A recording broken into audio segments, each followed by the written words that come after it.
I grew up in the middle of nowhere. I feel like when people think of Maryland, they think of I-95, the beltway around DC, like big urban areas, but the eastern shore of Maryland is all farms. I grew up on a family farm. Unlike a lot of my friends, I didn't grow up working. I feel like it was just sort of a place I played around with my brothers. My brothers are 5 and 6 years older than me.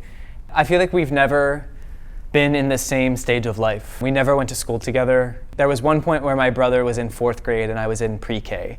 That is not a time that you relate to each other. I went to high school in the middle of a literal cornfield. Like you step off the football field and you're in rows of corn.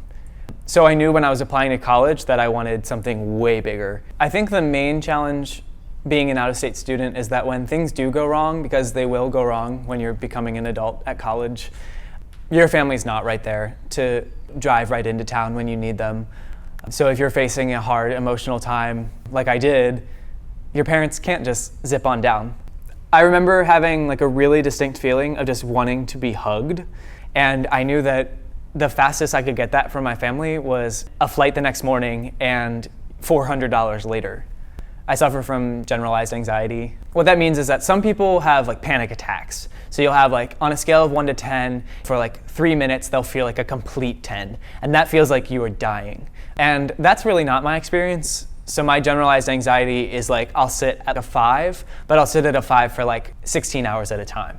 And that's really exhausting emotionally. So I've had some pretty rough times at Carolina, and Bryce has been my roommate through all of that. When you live with someone every single day of the year and you see them, from the moment they wake up to the moment they go to bed, you're gonna see their best and their worst. I feel like the main difference between Bryce and my real brothers is that we're always in the same stage of life, going through, freshman year together or moving into an apartment for the first time together, whereas my brothers and I have always been on opposite sides of a 5-year divide. I remember really distinctly there was one time that I had a really bad day. I was sitting at probably a 6 on the scale of anxiety all day, and I walked in the door and immediately, without saying anything, he just wrapped his arms around me while I was sobbing, gave me that $400 hug, and that's basically what we are for each other. We might not hang out one-on-one a whole lot, but we're brothers. So even though I'm from out of state, yeah, I'm 7 hours from home, but now I have 2 homes.